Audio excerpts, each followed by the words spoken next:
Shanann Watts loved using social media to show the world her perfect life. She had a beautiful home, a loving husband, and 2 gorgeous daughters. She even shared with everyone on social media that she was expecting a baby boy soon. Shanann garnered a lot of attention on social media because her life was relatable as a mother. People craved the life of having an ideal husband and family, and generally all of her followers cared for her. They enjoyed watching her children grow and seeing that little glimpse into her life. But one day, she didn't post anything to her social media account. Something that was quite odd for an avid user like her. News soon broke that Shanann and her 2 daughters are missing. No one could fathom who could have taken a pregnant woman and her children from a quiet, small neighborhood. Crimes like this just did not happen in this little Colorado area. The news sent a shockwave through the community that only continued to shed light on what actually happens behind closed doors. A perfect life, father and husband, was all a lie that would play out for everyone to see over the course of 48 hours.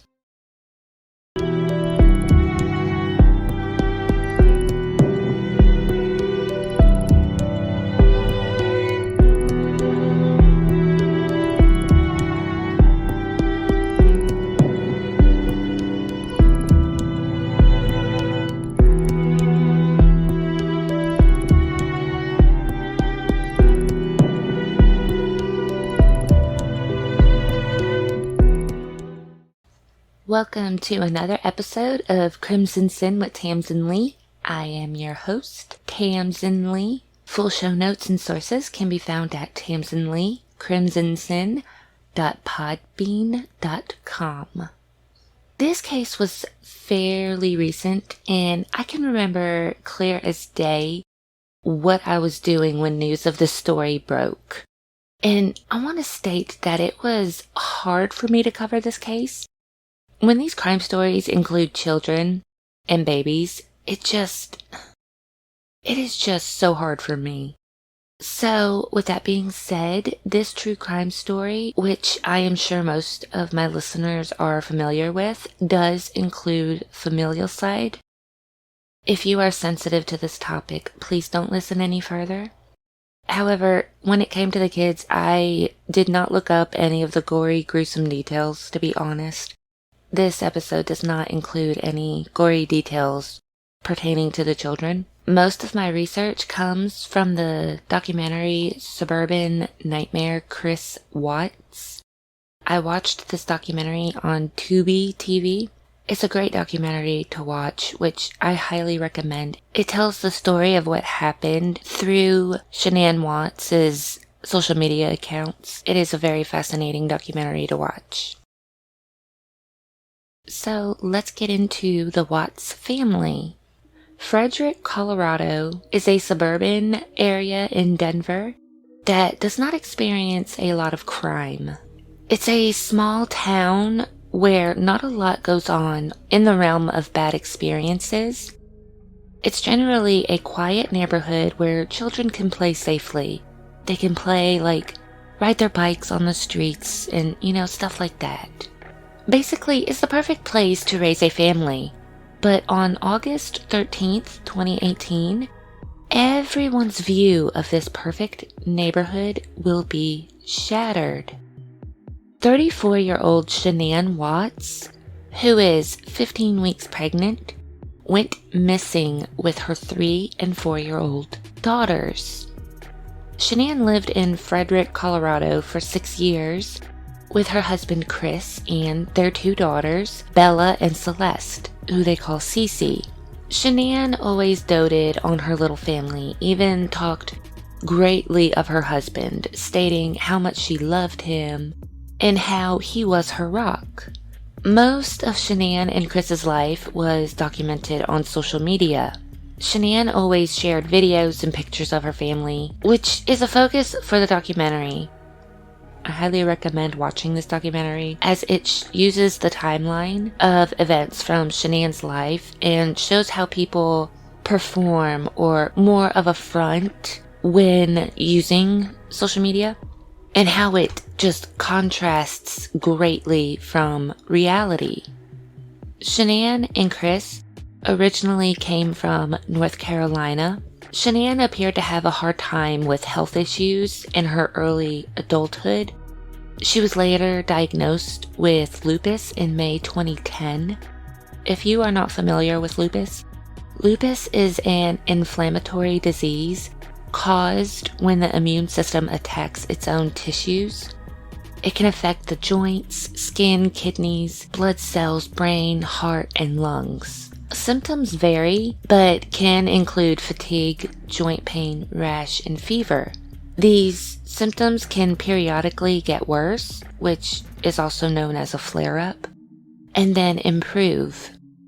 There is no cure for lupus. Current treatments focus on improving quality of life through controlling the patient's symptoms and minimizing flare-ups when possible. So this begins with lifestyle modification, including sun protection and diet.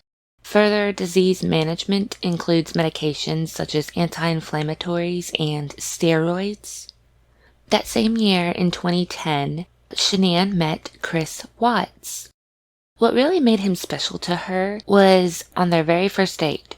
She had a migraine, and as I am a migraine sufferer, I can tell you that those are horrible. Like, I just want to crawl into a dark, cold room and just sleep.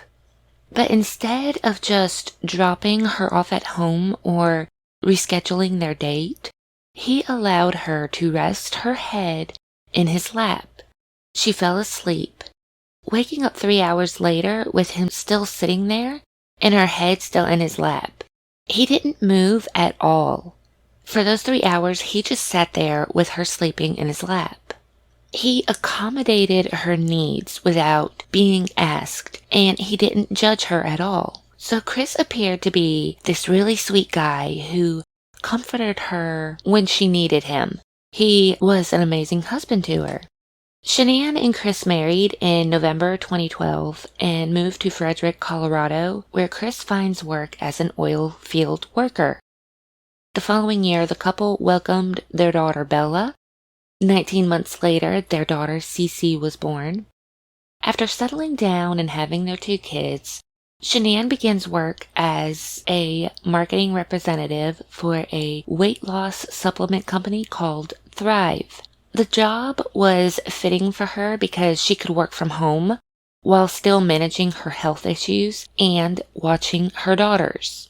Because of her job, she is regularly posting to social media, which she was a huge Facebook person and had a lot of followers. She would constantly post, share images and videos of her family every day. But the one downside to her job was that it required her to frequently travel. So on August 13th, 2018, she arrived home at 1:48 a.m. from a 2-day business trip from Arizona. Chris and Shanann had one of those Ring doorbells that had a video camera installed in it. So the last seen footage of her alive was at this time walking into her home.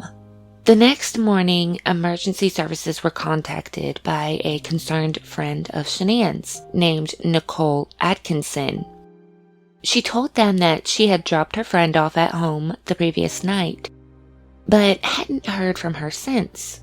She wasn't answering her phone, and she even drove to her house. Her car was still in the garage, but no one answered the door when she knocked. The worried friend even explained that Shanann had 2 little girls, and she was extremely worried because there was no movement in the house whatsoever. The dispatcher reassured Nicole, telling her that she would have an officer check it out, but advised her not to try and make entry into the house. So Shanann had a doctor's appointment that day, and Nicole became concerned when Shanann didn't update her about the appointment. Her worries grew when Shanann wouldn't answer her calls or her text messages. And not to mention, she wouldn't answer the door when she came by. It was also the girls' first day of school, but no one heard an update about that either. You would suspect that being an avid social media user, Shanann would have shared a picture of her daughters before going to school, right? But there was nothing. There was nothing posted from her that day. Chris Watts was at work at the oil field site when he heard from Nicole that Shanann was missing. She asked him if he had seen her at all that morning because nothing is out of place. Her car was still in the garage, but Shanann wasn't answering the door or her phone. So he left work telling Nicole that he would be home in about 45 minutes. In the meantime, officers were greeted at the Watts home by Nicole and her son, who was still in the driveway. Nicole was deeply worried that Shanann was in trouble because of one of her many health issues. So she wanted to make sure she wasn't stuck in the house where no one could help her. The officer at the scene scoped the area on the outside of the house, but informed Nicole that he could not go into the house. He stated that if Nicole received permission from the property owner, then she could go in with his supervision. It took Chris Watts 3 hours to return home. When he arrived, he quickly greeted the officer who was still waiting with Nicole at their house. Then he went into the garage, peeking into his wife's car as if he was hoping to find them in the vehicle. Then he opened the passenger door, appearing to search under the seat. It looked a bit odd and suspicious, to be honest. But when someone says your wife and children are missing, you don't know how you're going to react, right? Maybe your child can fit into a 1-inch, space underneath the seat. You don't know. After this, he leads Nicole and the officer through the front door. The officer requested if he could help look around the house, because due to her health issues, he wanted to make sure she was not passed out or, unconscious or in need of emergency services. But as everyone searched the house, they found nothing. Chris wasn't calling Shanann's name. He wasn't calling out for his children. Nothing in the house seemed to be disturbed or out of the ordinary. But her friend spots Shanann's phone still in the house, leading the question, why would she leave the phone at home? People nowadays rely so heavily on their phone. And for Shanann posting on social media and such, it would be out of character of her to just leave her phone behind, right? Unless it was an absolute emergency, I don't see someone just forgetting their phone at home. To everyone in the house, it just appeared that Shanann fell off the face of the earth. She just disappeared. So the officer asked Chris if Shanann had stated to him whether she was going to leave or move out. So Chris told the officer that Shanann told him she was going to take the kids and go to a friend's house. The officer continues to search the house because the 2 young children were supposed to be at school. So for Shanann to say, I'm just bringing the kids to a friend's house, it was something that struck him as odd. So the officer continues to search the home for clues. In the kitchen, the officer found a purse, which Nicole confirmed it to be Shanann's. The friend becomes even more upset when she notices that Shanann's medication was still in her purse. Not only does Shanann have health issues that requires medication to maintain, but Bella and Cece have severe food allergies. Their medications for these allergies were also left behind. So with everything they found, Shanann appeared to have vanished without her phone, without her purse, without her wallet, without money, without her and her children's medicines, without her keys, and without her children's car seats. This immediately caused alarm, because even if a mother is deciding on leaving her husband or going on a quick trip, they don't leave these things behind, especially when it comes to their children. And I'm sure there's fathers out there that, wouldn't leave any of these items behind as well. But I'm just stating, in this particular case, the father was working outside the home and the mother spent all of her time with the children, or at least most of her time with the children. So it's strange that she would have left any of these items. More officers were called to the Watts home to search the house and find some clues. Something that was immediately suspicious to the officers when they entered the master bedroom was that the bed was completely stripped of sheets and pillows. Because Shanann is described as being a perfectionist. So this caused alarm that something really bad happened to her. She was not known to be one who would simply leave her room with a bare bed and pillows just laying on the floor. So word spread throughout the neighborhood like wildfire. The Watts home was filled with officers, and one neighbor stated that they had a security camera outside their home that catches the Watts' driveway. He offered to give the officers access to the footage to help in their investigation. At least if they came outside the house or whatever, the camera would have caught, Shanann and the daughters leaving the house. It could help point everyone in the right direction. The officers and Chris sit in the neighbor's home to look through the footage. In the footage, it captured Chris coming out of the garage at 5:17 a.m. Something that was immediately seen as suspicious because he never normally came out from the garage at such an early hour. Because his children's bedroom was above the garage and it could cause them to wake up because they were light sleepers. But this was not the only strange thing. The camera also captured Chris getting into his truck and backing it into the garage. Which, in all honesty, it's not something that would, be considered weird to do at your own home. But the fact that he had never done this made it suspicious. Strange, but Chris told officers that while he normally did not do this, he just didn't feel like lugging all of those tools and everything that he needed to bring with him to work that day. He didn't feel like lugging it to his truck. Which, I'll reason with anyone. Some days we just want to be a little bit lazy. So this isn't the worst explanation for someone to do something seemingly suspicious. But I also know someone who works in the oil field, and they generally do not take their tools out of their vehicle except for at work or if they are switching out their work truck. So again, it is suspicious, but somewhat plausible. Neighbors also commented that this behavior was unusual because Chris never parked his truck in the driveway. So basically everything the camera caught that very morning was highly unusual and did not look good on him. It also did not look good for anyone because the camera never caught Shanann or the children coming out of the house that day. The neighbor noticed that Chris appeared very uncomfortable while reviewing the footage. He kept shifting back and forth in spot and placing his head in his hands. To me, it appeared, like Chris was filled with all of this anxiety, or like he was ready to start running. That's what it looked like to me from the documentary. And when the officer told Chris to leave, he quickly walked right out of that house. It all appeared strange.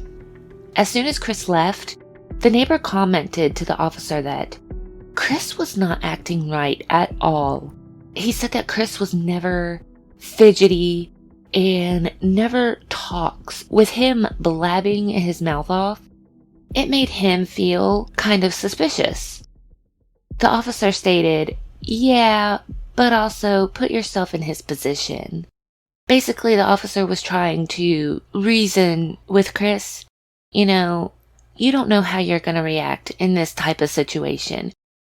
Someone who's normally quiet and reserved may become frantic and full of anxiety. I mean, their whole life is gone. It's disappeared. So the officer was basically trying to stick up for Chris in a sense. Like basically, we don't have any evidence, don't go telling people you think he did it just yet. Let's look at all the avenues. The search for Shanann and their children continued throughout the night and into the next day. Local news media outlets pick up the story of the missing pregnant mother and her 2 children, with Chris leading the interviews to bring his wife and daughters home and pleading with the public. And the public did not really react in the way he had hoped. Spectators on social media immediately thought something was just not right with his interviews. One even stated, "It may be the husband. His news interview seemed strange." Another comment read, "So sad. I will be surprised if it was not the husband." And then another one said, "The husband seems sketchy in the interviews." And I have to admit, there is just something off about his interviews. His arms are crossed, almost hugging himself. He doesn't seem saddened, but anxious. And there is this dull lifelessness to his eyes. Sure, the dull lifelessness could be explained away by, lack of sleep. But it seemed like he slept fine. Maybe not perfectly well, but, it does seem like he did get some sleep. He didn't have those bags under his eyes. His eyes weren't even, bloodshot from crying. They weren't puffy and swollen like he'd been crying. And this is just from my perspective. I don't think I have ever seen a man fold his arms and hug himself during an interview while pleading for the safe return of his family. Because generally, in body language terms, when you have your arms crossed or, hugging yourself, it seems like you're trying to close yourself off from the world. So, in my opinion, his body language was all wrong, and it just seemed to not be that convincing.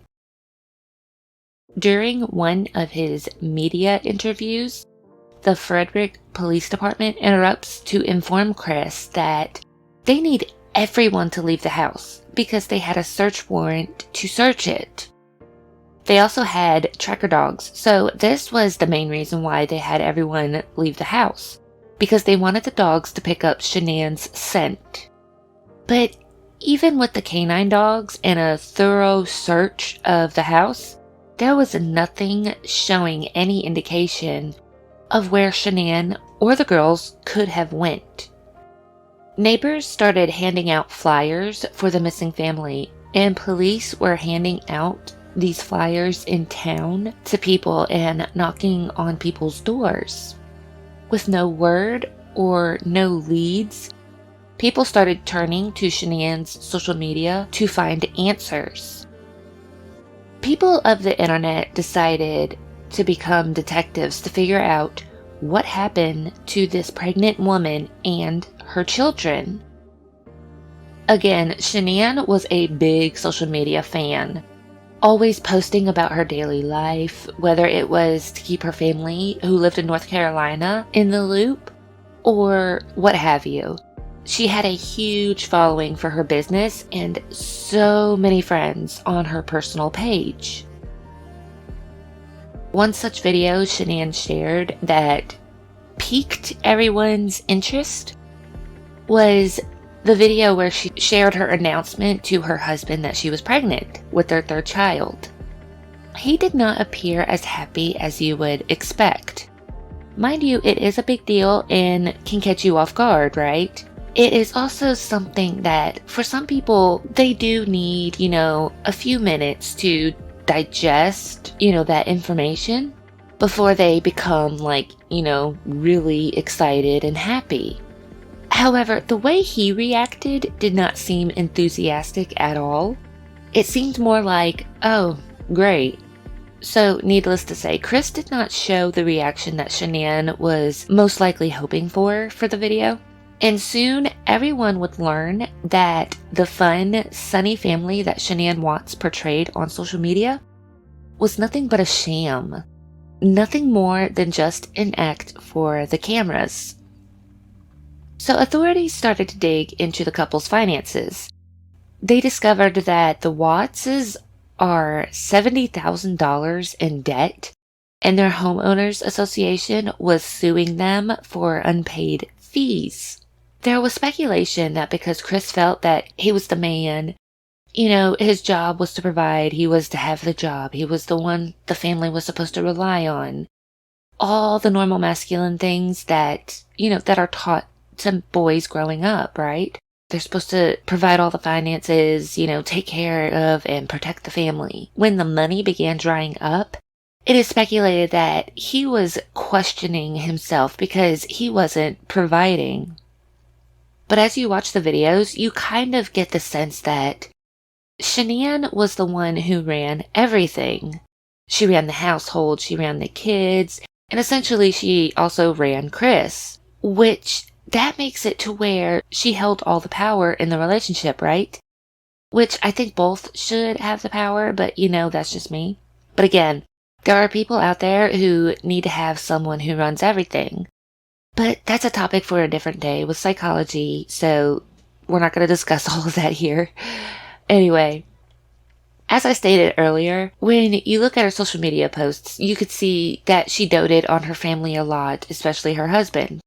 Chris was a physically fit person who, to outsiders, it would seem that she was boasting of her husband's physique. But to others, there appeared to be a different motive in this, because Chris was taking supplements that her business, Thrive, provided. So taking pictures and sharing pictures of him working out with his shirt off on social media could potentially be seen as a marketing tactic, right? But in all fairness, it would be a great marketing tactic to drive sales, like my husband takes this and this is what he looks like. People are going to respond to that, right? Chris was overweight at his own wedding and lost over 60 pounds in the last few years. So he turned into this person who was very health conscious, which we all know for a married man, this can only go one of two ways, right? He either wanted to look better for himself and his family, he wanted to live healthier, good reasons. Or he wanted to look better for someone else. It had been more than 32 hours since Shanann and her 2 daughters were last seen. The FBI became involved with the search efforts to find them. But authorities were starting to become more aware of the fact that everything on Shanann's social media page was a family entirely different behind closed doors. Investigators gained access to Shanann's phone and find that the couple had been spending a lot of time apart over the past few weeks. She had even been away visiting family for about 6 weeks. It appeared that while her and the children were away, she tried her best to keep Chris in the loop with everything that was going on with the kids and herself as they visited her parents and his parents. She wanted him to stay informed. But while Shanann tried her best to keep in contact with Chris, he appeared to just blow her off. He comes up with excuses like he was working out or he was asleep. He never messaged her saying anything like, "Oh, I miss you, I love you," or "I can't wait to see you."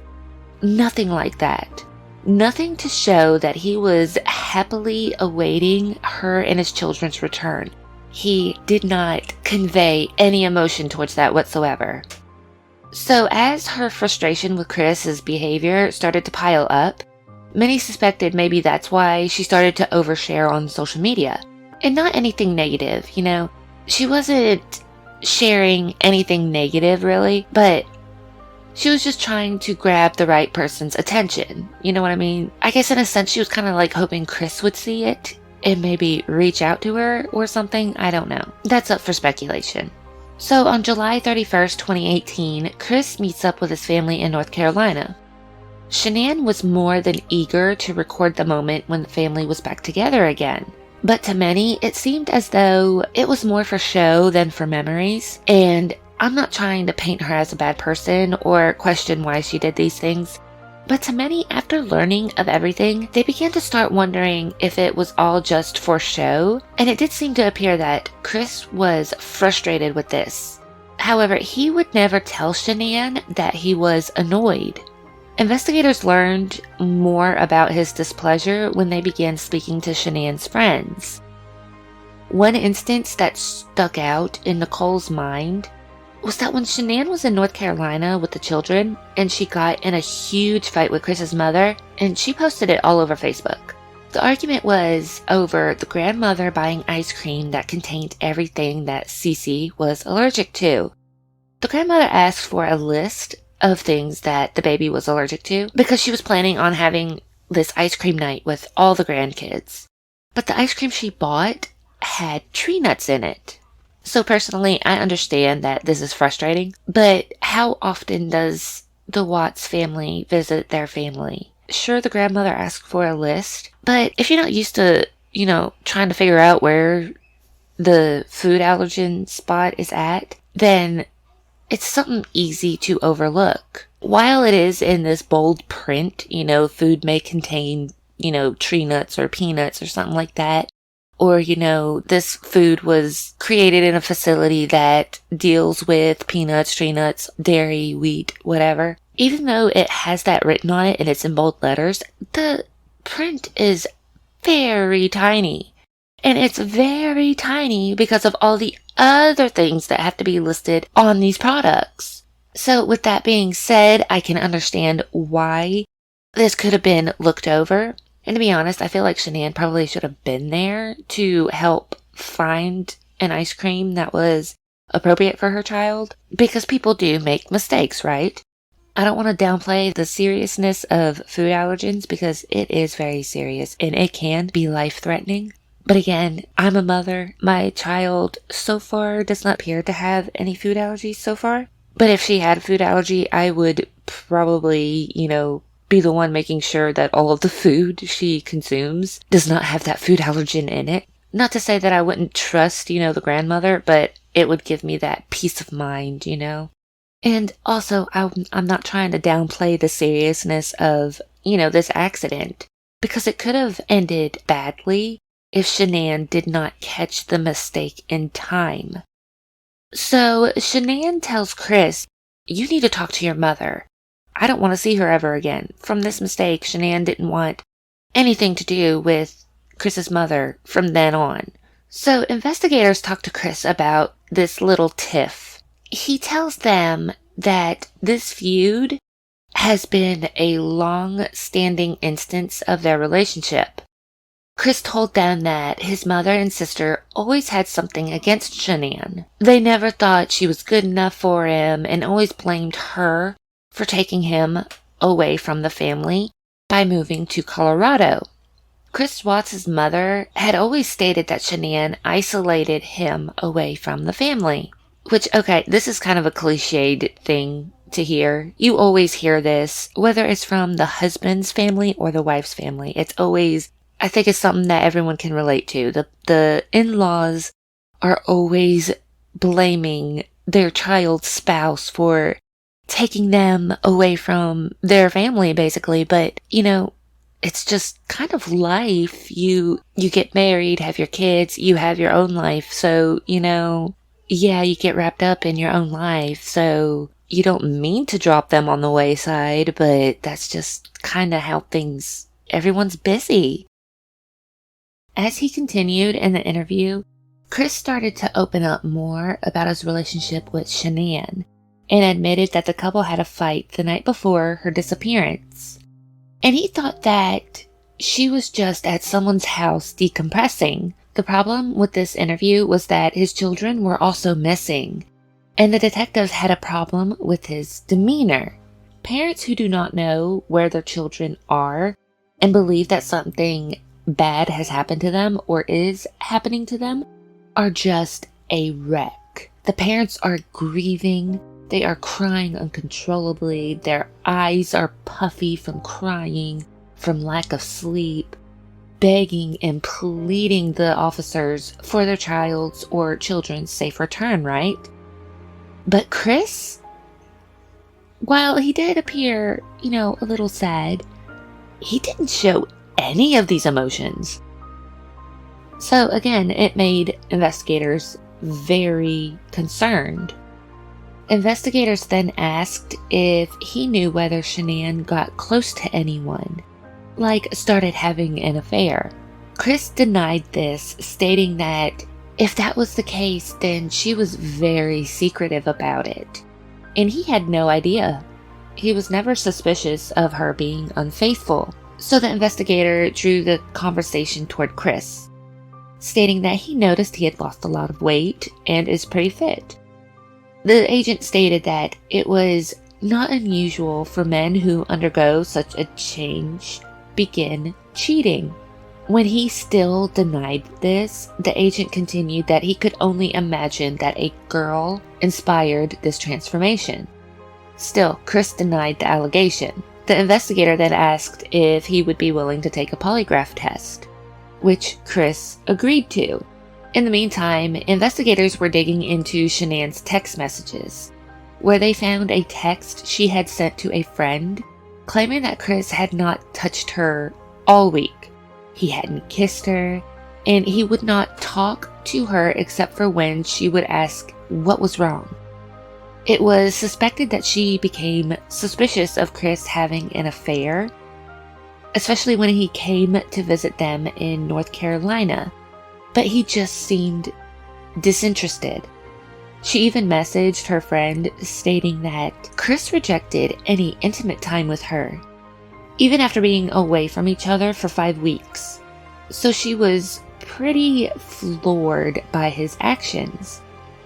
But what was even more upsetting for her was when Chris told her that he did not want the baby she was carrying, which really alarmed her because she was 15 weeks pregnant. They knew it was a boy, and now all of a sudden he tells her that he didn't want it, which before she was pregnant it was claimed that he stated he wanted the baby, and she agreed, okay, well, let's have this baby. Now at 15 weeks, it was kind of the wrong time to be having this discussion, right? However, even though they were having these difficulties in their personal life, Shanann still painted him as a great father and husband on social media. Thankfully, she did not bring their problems to the public. It was also speculated that if the relationship ended in divorce, then it would mean she failed, so she was more willing to try and make it work. She didn't want her relationship with her husband to fail. She did not like failure. She wanted to make it work. When they returned home from North Carolina, things did not seem to get any better for the couple. From Shanann's text messages, investigators found that she had messaged one of her friends stating, "He said we are not compatible anymore. He refused to hug me. Said he thought another baby would fix his feelings. Said he refused couples counseling." The texts continued. "He just says that he doesn't feel it anymore. How? How do I make him feel compatible again?" With Shanann and the children missing for 2 days, the investigators started coming to terms that they simply didn't just run off, and began putting Chris in their sights as the one who may have had something to do with their disappearance. So during the polygraph, the agent conducting the test told him he needed to calm down. His breathing was too erratic. He was super nervous. He had a lot of difficulty with taking the test. So if the subject who is taking the polygraph makes a -4, it indicates that they are not being truthful. Chris Watts' score was -18. The only question he passed was answering his name correctly. Needless to say, the investigators found him to be deceptive on all of the questions asked. So the agent who performed the polygraph test had the original investigator come in to discuss how poorly he performed on the polygraph, and tried to convince him to tell the truth about what really happened to Shanann and their daughters. Still, he completely denies that he had anything to do with the family's disappearance. But he finally admitted to cheating on his wife. For 2 months, Chris had been having an affair with a coworker, 29-year-old geologist Nicole Kissinger. But unknown to Chris, investigators already knew this because she had actually reached out to them earlier that very day. In the interview conducted, Kissinger told authorities that Chris had no idea she was talking to them, and no one knew that she was talking to them. She said that he is a really good guy, but she is really worried about his wife and kids.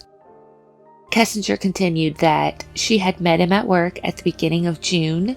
He told her that he had 2 daughters and was currently going through a separation with his wife. And that's how their relationship began. Investigators even found that Chris had this secret app on his phone. The little app icon looked like a calculator, but when you clicked on it, it was where he had stored all of his images of himself and Kissinger. The couple was deeply involved emotionally and intimately. Kissinger even believed that she had found her soulmate. 6 weeks before Shanann's disappearance, things between the couple really started heating up, which is also when Shanann and the girls were in North Carolina. So during this time when Shanann and the girls were away, he was kind of living out this fantasy with Kissinger. She further stated that she had no idea that Shanann was pregnant with Chris's child. She said that she was absolutely disgusted and decided to go to the police. Kissinger further stated that it was difficult to learn that through the media and found it deeply concerning that this woman and her children could not be located. It's not okay. It scares me and I'm worried for them. Back to Chris's interview with authorities, they told him that they already knew about Nicole and they did not believe she had anything to do with his family's disappearance. So the investigator told him to set her aside and let's talk about his family. Investigators then started accusing him of killing his family, which kind of seems horrible, but up until this point, they had been patient with him, to tell the truth. They even told him, we know you aren't being honest with us just from the polygraph test. They gave him every opportunity to come clean, but he didn't. So they had to change their tactic. But with this accusation, Chris never became vehemently mad with the investigators. He didn't strongly deny the claims. He showed very little emotion. He denied the claims, but not in a convincing way. When you are accused of doing something, everyone becomes defensive, no matter what you're being accused of. Mostly, if you're accused of murdering someone, especially your family, your reaction is going to be volatile. You're going to strongly deny it. You're going to yell at the people who are accusing you of such a horrible act. But Chris, he just sat there, detached, half-heartedly denying the claims. Needless to say, it was very unconvincing. So with the interview at a standstill, because they could not get him to admit to the horrific acts, the investigators then offered him a way out. They asked him if Shanann did something to the children, and then in turn, he felt the need to do something to Shanann. He said he didn't know. They planted that notion, that idea in his mind to try and just get him to confess to something, right? If in this instance, if he would have just said, okay, yeah, then okay, we have at least a confession for one murder. At this point, after he said he didn't know, he requested to talk to his father. Because his father had flown to Colorado from North Carolina, he said he just wanted to talk to his dad, so investigators left the two alone in the interview room together. In the room, Chris told his father that him and Shanann had an argument when he brought up the idea of a separation. He said that Shanann killed the children, so he had to kill Shanann. Mind you, all of this is being recorded. So investigators suspected that Chris wanted to talk to his father about this first to see if his father believed the story before saying it to investigators. So Chris claimed that Shanann either choked the girls or smothered them. His father asked if the children were dead, to which he stated they were blue. He claimed that in a fit of rage, he did the same to Shanann. Chris's father broke down at this confession. I mean, of course, who wouldn't? You know, he lost his 2 grandbabies, his daughter-in-law, and now his child is stating this, and he's hurting for his child, right? So investigators went ahead and ran with this theory. Even though they didn't believe it, they just went ahead and ran with it. So authorities asked if he was okay with the public knowing that Shanann hurt the children. He said, "Yes, I did not hurt these girls." To investigators, at this exact moment in the investigation, they didn't really care who killed who because they just wanted to find their bodies. They would establish who committed what act at a later date, but right now, their prime objective is to get to their bodies. So while questioning where the bodies were, Chris was crying, still trying to plead that he did not know what else to do. But it was apparent that investigators were not interested in his lamenting because it wasn't genuine. To investigators, it seemed like he was crying because he was caught. It didn't seem like he was crying because he lost his girls, right? They just wanted to know where Shanann and the babies were. Officers were dispatched to the oil field where Chris claimed to have disposed of the bodies. He is more worried about what people will think of him. His father asked if the bodies were buried in something, to which he responded that Shanann was. But the children were in the oil tanks.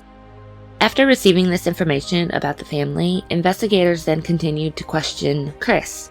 They claimed that from his pictures, it appears that he had a new life, and the only way to obtain and keep that new life was to get rid of his old life. Which, again, the same thing always pops up. Why not just get a divorce, right?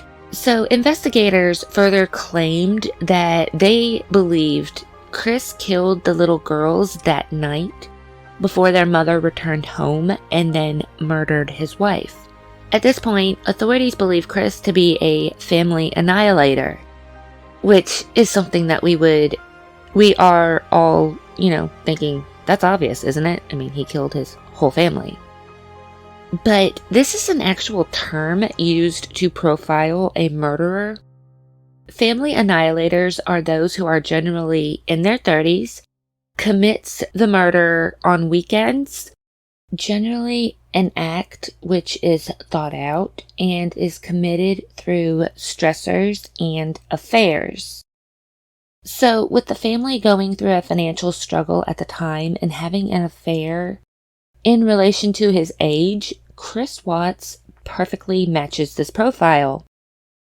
Killers who are classified as family annihilators are considered very rare, which is something that is somewhat good news because they are completely unpredictable. You never know when someone who is classified as this type of killer is going to strike. And usually when you do finally classify them as this type of killer, they've already committed their act. So when Shanann and the girls arrived home after their 6-week excursion in North Carolina, Shanann had to go for a 2-night stay in Arizona. Before leaving, she left Chris this handwritten note for him, pouring all of her emotions into the letter. She stated how much she missed him, his morning breath, how much she missed his smile while playing with the kids, and just how much she truly loved and missed him. She even wrote that, even though she did not get along with his family, she was willing to try to make it work. Like, if that was a big concern in the relationship, she's willing to work on that so that they could still be together. But investigators believe that while Shanann was on her trip, Chris was already starting to put his plan into motion. He knew he was going to kill her, so he didn't care about the note. He didn't care about the heartfelt attempts she was trying to make to salvage their marriage. That Saturday night, he got a babysitter and went out. He went to a little bar and spent $65. Like, if you wanted to spend $65, you had to work toward that goal if it was just by yourself. So Chris knew that Shanann would see the amount because she was always on top of their finances. The only explanation there was for this price was that he did not go alone. And he just did not care that he was being blatantly obvious about it, right? On August 12th, 2018, the Watts family home security clocked Chris coming home at 10:30 p.m., which Shanann knew something was up at this point, even though she was in Arizona. At the airport, she finally confided her frustrations to her friend Nicole Atkinson, the friend who dropped her off and requested the wellness check at the beginning of this podcast. She tried to contact her husband, but he was busy working out. She told her friend she hardly gets to speak with him anymore because all he wants to do is work out. Throughout the trip, she continues to try to make contact with Chris to no avail. According to Chris, he stated that when Shanann returned home from her business trip, he told her he didn't want to be married anymore. He had a new girlfriend and he just did not want this life anymore. That's when Shanann left the room and strangled the girls. Which no one believed this to be true because that is not a reaction a normal person has. I mean, if the person had mental health issues, maybe that would be a reaction, you would consider, I guess. I don't know. That kill your kids is entirely against human nature. That is not something parents are programmed to do. Just in the survival instance, I mean, from, wanting your species to survive, you don't murder your children. It's against the laws of life, basically. Between saying Shanann did it and then Chris actually doing it, it's just dumbfounding, because you can't relate. You cannot. It goes against all your baser instincts, But investigators still needed Chris's help finding the bodies. The oil field is a 35,000 acre land that is just too large to search. They need the area to be, narrowed down so that they could find the bodies. So they showed him a bird's eye view of the property and asked him to point out where they would be able to, find the bodies. Like, whereabout. Officers on the scene were mortified by the location of his daughters. He stuffed them in the oil wells, which the hatch of these wells were no larger than the size of a paper plate. It baffles the mind as to how he would have stuffed a child into this hole, let alone 2 children. Investigators hoped that having him relive what happened that night would not only make him confess, but also show some remorse. Unfortunately, he showed no sign of anything but denial to accept what he had done. In an attempt to escape the death penalty, he agreed to accept the charges of the death of his wife and children. In November 2018, Chris received 5 life sentences without the possibility of parole. An additional 84 years was also tacked on to his sentence for the unlawful termination of a pregnancy and tampering with deceased bodies. During his sentencing, he refused to make a statement, which if he truly didn't do this, you would expect him to still plead his case on record that Shanann murdered the children, and in turn he murdered her. Or, just fess up to the whole crime. But he said nothing. No statement. So he pled guilty, received life in prison. There is no trial, no evidence, just nothing. He doesn't have to say anything further about it, just nothing. It has left many with unanswered questions. No one received the answers they deserved as to how a parent could murder their child. 4 months into his conviction, he decided that he does have more to say. So he sat down with investigators and decides that he will tell the truth.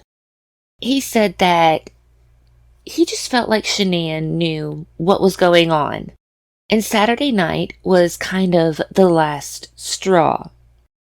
Going out with somebody and using our actual bank account card and just like not trying to hide it at all. I felt her get into bed.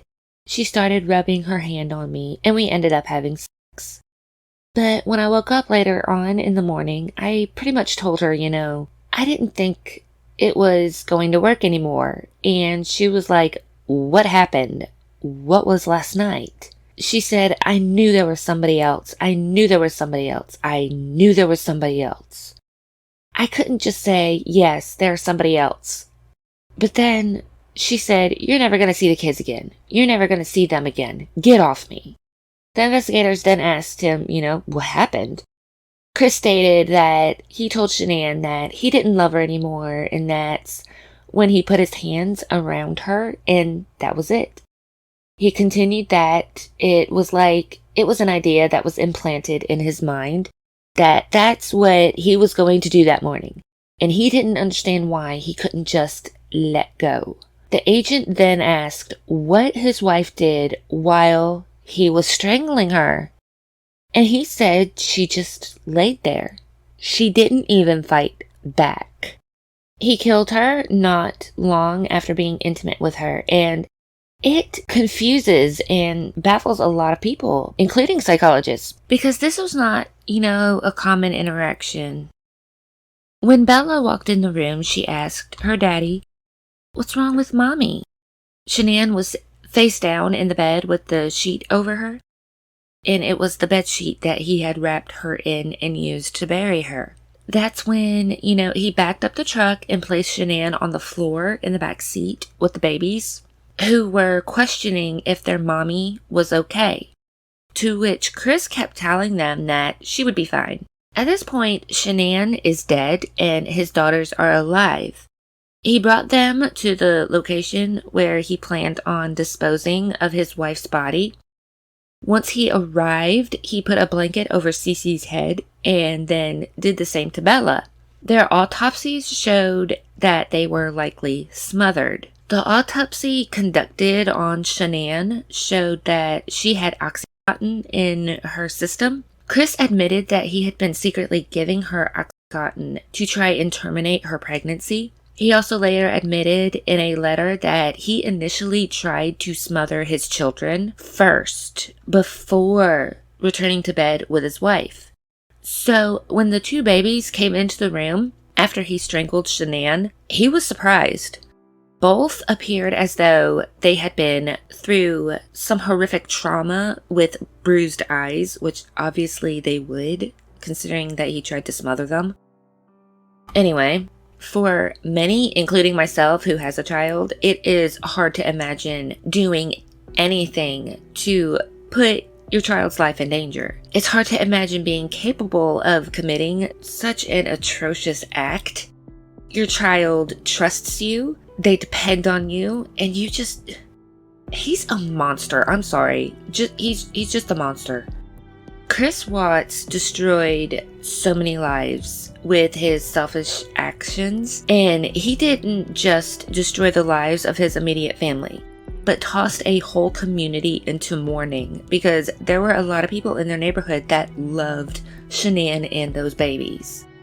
Even the main detective on the case retired from PTSD directly associated with this case. Shanann's father stated the year following the death of his daughter and grandchildren had become the target of cyberbullying and even received death threats, which is something I was just like, what? It shocked and appalled me because there are people out there that believe Chris is innocent, but that doesn't mean you can just go and target the people who, lost their loved one. It's just insane how that came about. But anyway, I included the link to this father's statement in the show notes if you want to have a look at them. So my heart goes out to this family, this community, and the investigators, especially the investigators who were keeping their emotions in check while conducting the interview. I mean, it takes a bigger person to show that that much restraint when it comes to the welfare of children. And needless to say, I would fail miserably at that job. But something that I want to know is if Shanann's friend hadn't arrived at the house to check on her, how long it would have taken for Chris to state, his family was missing. Like, what was his plan? Did he really believe that he would be able to get away with this and run off into the sunset with his mistress? Currently, Chris Watts spends his days at Dodge Correctional Institute working as a custodian. He is said to largely keep to himself, but he does spend a lot of time corresponding with a number of pen pals. Most of, if not all, seem to be female. And that's another topic for another day. So, what are your thoughts about this case? Do you think Chris Watts' punishment fits his crime? Let me know your thoughts in the comments. And if you have a case you would like to request also, please feel free to leave that in the comments as well. And as always, stay safe, and I will see you again for the next episode. Bye.